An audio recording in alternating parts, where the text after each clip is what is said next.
पहली बार हमने नोट किया कि चुनाव के समय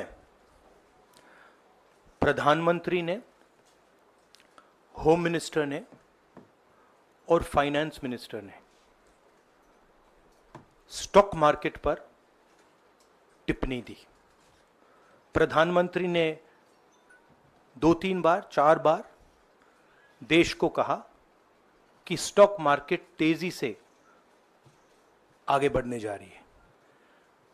होम मिनिस्टर ने सीधा कहा कि 4 जून को स्टॉक मार्केट आसमान में जाएगी, लोगों को खरीदना चाहिए।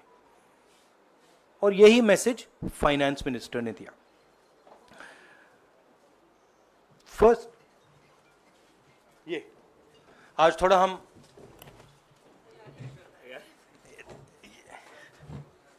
तो ये क्रोनोलॉजी है। अमित शाह कहते हैं बाय शेयर्स बिफोर 4 जून। 19 में नरेंद्र मोदी जी कहते हैं stock market will break records on June 4। फिर 28 मई को रिपीट करते हैं। 1 जून मीडिया झूठे एग्जिट पोल रिलीज करती है। बीजेपी का ऑफिशियल जो इंटरनल सर्वे था वो उनको 220 सीट दे रहा था। तो ये इंफॉर्मेशन बीजेपी के लीडर्स के पास था। इंटेलिजेंस एजेंसीज ने 200 और 220 के बीच में सरकार को बताया था कि उनकी सीट्स आ रही हैं। 3 जून को स्टॉक मार्केट सारे रिकॉर्ड तोड़ देता है और 4 जून को खटाक से स्टॉक मार्केट अंडरग्राउंड चला जाता है। अगला स्लाइड दिखाइए जरा। ये देखिए 31 मई massive stock activity, more than double what was there on 30th, more than double what was there on 29, 28। ये अनोमली देखिए। ये कौन लोग हैं? ये वो लोग हैं जो जानते हैं कि कोई ना कोई घपला हो रहा है। हजारों करोड़ रुपए यहां पे इन्वेस्ट हुए हैं, फॉरेन इन्वेस्टर्स ने इन्वेस्ट किए हैं। और उसके बाद 30 लाख करोड़ रुपए का लॉस होता है। किसका लॉस होता है? रिटेल इन्वेस्टर्स का लॉस होता है। तो ये जो आप देख रहे हैं हिंदुस्तान की स्टॉक मार्केट की हिस्ट्री का सबसे बड़ा स्कैम है। और इसके बारे में हम कुछ सवाल पूछना चाहते हैं। पहला सवाल, why did PM and HM give specific investment advice to the 5 crore families investing in the stock market? Is it their job to give investment advice? Second, why both interviews were given to the same media house owned by the same business group, which is also under SEBI investigation for manipulating stock market? Third, what is the connection between the BJP, the fake exit pollsters, and the dubious foreign investors who invested 1 day before the exit polls were announced and made a huge profit at the cost of 5 crore families? We demand a JPC into this. We are absolutely convinced that this is a scam. Somebody has made thousands of crores of rupees at the cost of Indian retail investors, and the Prime Minister and the Home Minister have given an indication to buy. And this is a criminal act. So we demand today a joint parliamentary committee to investigate this. मैं हिंदी में बोल देता हूं। प्रधानमंत्री ने देश की जनता को इन्वेस्टमेंट एडवाइस क्यों दी? और 5 करोड़ परिवारों को जो इन्वेस्ट करते हैं उनको प्रधानमंत्री ने, होम मिनिस्टर ने स्टॉक खरीदने का आदेश क्यों दिया? दूसरा, दोनों इंटरव्यूज जो किए गए थे वो अदानी जी के जो चैनल्स हैं उनको दिए गए थे, उन पर सेबी का इन्वेस्टिगेशन हो रहा है, तो उन चैनल्स का क्या रोल है? और बीजेपी के बीच में जो फेक एग्जिट पोलस्टर्स हैं और ये जो फॉरेन इन्वेस्टर्स हैं, इनके बीच में क्या कोई रिश्ता है? और अगर रिश्ता है तो क्या है? हम जेपीसी चाहते हैं, हम इन्वेस्टिगेशन चाहते हैं और देश इसकी सच्चाई जानना चाहता है। धन्यवाद। शुक्रिया राहुल जी। साथियों, अभी अभी राहुल जी ने आपको स्पष्ट तरीके से क्रोनोलॉजी समझ लिया है। बार बार गृह मंत्री कहते थे अब क्रोनोलॉजी समझिए। आज राहुल जी ने देश को क्रोनोलॉजी समझाया है।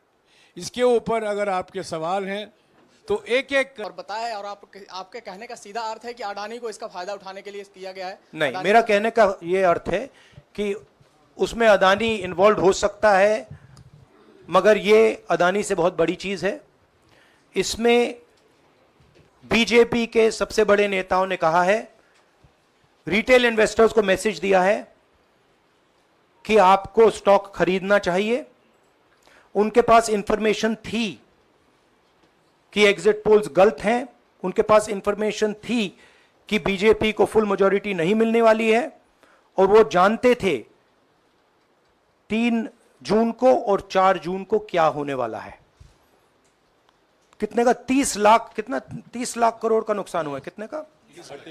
30 लाख करोड़ रुपए का नुकसान हुआ है और हजारों लाखों करोड़ रुपए का चुने हुए लोगों को फायदा हुआ है। और हम इंक्वायरी चाहते हैं प्रधानमंत्री पर, होम मिनिस्टर पर, जिन्होंने एग्जिट पोल किया उन पर, और ये जो फॉरेन इन्वेस्टर्स हैं उन पर।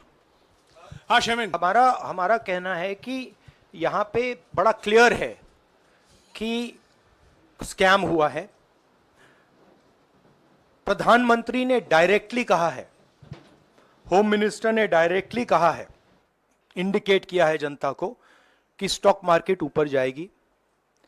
होम मिनिस्टर ने तो साफ कह दिया कि खरीदना चाहिए, और जब प्राइम मिनिस्टर और होम मिनिस्टर और फाइनेंस मिनिस्टर ऐसी बात करते हैं तो उसका रिएक्शन आता है, लोग उसको बिलीव करते हैं।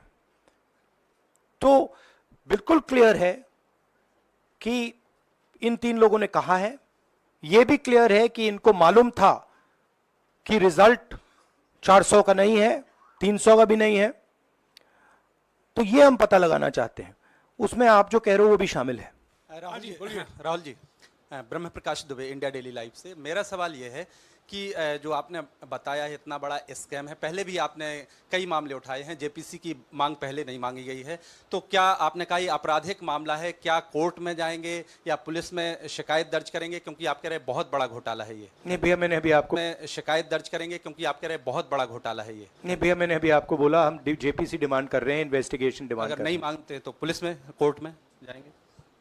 जो भी करना है करेंगे, बट हम आपको ये इंफॉर्मेशन दे रहे हैं कि ये जो हुआ है ये नॉर्मल चीज नहीं है। इसमें प्रधानमंत्री ने इंडिकेशन दिया है, होम मिनिस्टर ने इंडिकेशन दिया है, फाइनेंस मिनिस्टर ने इंडिकेशन दिया है, अदानी जी के चैनल्स के थ्रू इंटरव्यूज किए हैं, और फाइनली लोगों ने इन्वेस्ट किया है, लोगों ने फाइनेंशियल एक्शन लिया है, कंपनीज ने शेयर खरीदे हैं। इसी विषय पर, एक मिनट, इसी विषय पर, इस स्टॉक मार्केट घोटाले पर ही हम सवाल ले रहे हैं। मौसमी, इसी विषय पर कीजिएगा बस। एक मिनट, आ रहा हूं यार, एक मिनट। राहुल जी, एक करके आ रहा हूं यार। राहुल जी, हम लोग ने पहले भी देखा है कि आप लोग ने कई बारी जब सेशन होता है तो सत्ता पक्ष और विपक्ष आमने सामने होता है, जेपीसी की मांग होती है और सेशन पे सेशन वॉश आउट हो जाते हैं और जनता का पैसा वेस्ट होता है। तो क्या आपको ये तो बीजेपी की लाइन है। तो क्या नहीं, मतलब जनता का पैसा के सेशन वाटर, आप ऐसी टी शर्ट ले लो ना एक। मुझे मैं आपको टी-शर्ट दे लेने दूंगा, की जरूरत नहीं है, उनका राहुल। उनका वो सिंबल दे दूंगा आपको, ये राहुल उनकी जी, लाइन है। सवाल आपको पसंद नहीं आए वो अलग बात है, पर आपको किसी नहीं, के सवाल साथ इस मुझे तरह बहुत से पसंद आ रहा है। इस तरह से उंगली उठाने की जरूरत नहीं है। आप चेक बहुत अच्छा लग रहा है, बोलिए। बीजेपी का बैच पहनने की आप जरूरत सवाल नहीं। पूछे ना, सवाल नहीं, आपको सवाल भी जयराम साहब ये बोलना चाहिए, नहीं, सवाल गलत पूछिए। बात है। सवाल पूछे। मेरा बस ये सवाल था कि जेपीसी की मांग पे कई बारी कामकाज ठप हो जाता है, तो क्या आपको लगता है कोई और भी राह आप लोग सड़क की राह इख्तियार कर सकते हैं, क्योंकि ये आम आदमी का पैसा है। हम जनता को एक रियलिटी बता रहे हैं कि यहाँ पे क्लियरली एक स्कैम हुआ है। यहाँ पे प्राइम मिनिस्टर ने इंडिकेट किया है, यहाँ पे होम मिनिस्टर ने इंडिकेट किया है, यहाँ पे फाइनेंस मिनिस्टर ने इंडिकेट किया है। नॉर्मली बीजेपी की ये पोजीशन होती है कि जब भी हम कोई मुद्दा उठाते हैं तो हम पार्लियामेंट का टाइम वेस्ट कर रहे हैं। वही पोजीशन आपने अपनाई है, इसीलिए मैंने आपसे कहा कि देखिए आप बीजेपी की पोजीशन ले रही हैं। रियलिटी एक सेकंड, रियलिटी ये है कि हम जेपीसी करवाएंगे। अब ऑपोजिशन में बहुत ज्यादा ताकत है, बहुत ज्यादा स्ट्रेंथ है, और पूरा जो पार्लियामेंट की सिचुएशन है वो बदल गई है। हाँ जैनेंद्र, राहुल जी, जेपीसी की मांग जो आपने की है वो तो पार्लियामेंट सेशन में होगी, लेकिन ये जो आम निवेशक हैं देश भर के जिनका 30 लाख करोड़ डूबा है, उनमें कर्नाटक के, तेलंगाना के, हिमाचल के भी लोग होंगे। तीनों राज्यों में आपकी सरकार है, क्या राज्य की जो जांच एजेंसी है उसके जरिए आप जो उन राज्यों के निवेशकों का कम से कम पैसा डूबा है, ये जो आप पूरे नेक्सस की बात आप कर रहे हैं, गुमराह करने की बात कर रहे हैं, क्या वहां से कोई इसके बारे में कार्रवाई की हम उम्मीद कर सोचा सकते जा हैं? सकता है, सोचा जा सकता है, बट ऐसी चीज के लिए शायद जेपीसी सही औजार होगा। हाँ Ranjita, last question. Ranjita, okay, Mohit is asked, Ranjita यार आप पूछते रहे। मोहित चलो। आपको ऐसे सर मैं He's upset with me. Sir मैं मोहित आपने चमत्कार किया, पूछ लीजिए। सर मैं मोहित हूँ न्यूज नेशन से। सर, नहीं जानता हूँ। सर लगातार पिछली घोटालों में भी आपने जेपीसी की बात की थी, आपने हर जांच की बात की, और ये एक बड़ा घोटाला सामने आया, इसमें भी आप जेपीसी की मांग कर रहे हैं। कितनी उम्मीद है कि लोग जेपीसी की ये लागू करेंगे? आपको क्या लगता है कि ये जेपीसी लागू करने वाले अगर नहीं करेंगे फिर क्या करेंगे आप लोग? नहीं, हम प्रेशर लगाएंगे, डालेंगे, बट मुझे लगता है कि जो पहले राजनीतिक सिचुएशन थी, जिस इम्प्यूनिटी के साथ प्रधानमंत्री पहले काम करते थे, मुझे लगता है वो अब खत्म हो गया है, तो दूसरा नतीजा आएगा। राहुल जी, ये आखिरी है क्या और दो लेंगे? ये आखिरी है, आखिरी। नहीं, आखिरी हो गया, इन्होंने कह दिया आखिरी। ओके रंजीता। राहुल जी, आज जो आप बातें कह रहे हैं कि सबसे बड़ा ये घोटाला है, क्या जिन उद्योगपतियों का नाम आप हमेशा लेते रहे हैं, चुनावी जो रैलियां रही हैं उसमें भी और उसके बाद भी, क्या आप कहना चाहते हैं कि सरकार ने मदद की है उन उद्योगपतियों को और अमीर बनाने में? नहीं, मैं कह रहा हूं, मैं सिर्फ सरकार की बात नहीं कर रहा हूं, मैं दो इंडिविजुअल्स की बात कर रहा हूं। प्रधानमंत्री ने और हिंदुस्तान के सब रिटेल इन्वेस्टर्स जिनको नुकसान हुआ है, मैं आपसे बोल रहा हूं, आपको यह बात समझ आ जाएगी। आपका पैसा गया है, आपकी कमाई गई है, आपको नुकसान हुआ है, और इसमें करोड़ों युवा हैं जो ईमानदार हैं। तो नरेंद्र मोदी जी ने, अमित शाह जी ने आपको मैसेज दिया कि 4 तारीख को स्टॉक मार्केट आसमान छुएगी, और आपने उन पर भरोसा किया। मगर सच्चाई यह थी कि नरेंद्र मोदी को मालूम था कि 4 जून को स्टॉक मार्केट आसमान नहीं छुएगी। 4 जून को स्टॉक मार्केट का जबरदस्त नुकसान होने जा रहा है, क्योंकि उनके पास इंटेलिजेंस की रिपोर्ट थी और बीजेपी का जो इंटरनल असेसमेंट था 220 सीट का, वो उनके हाथ में था। तो मेरा ये सवाल है, और मैं आपसे इन्वेस्टर से कहना चाहता हूं कि आपको जो चोट पहुंची है, जो आपको दर्द हुआ है, वो चोट नरेंद्र मोदी जी और अमित शाह के बयान ने आपको पहुंचाई है। और हजारों करोड़ रुपए किसी ना किसी ने चोरी की है।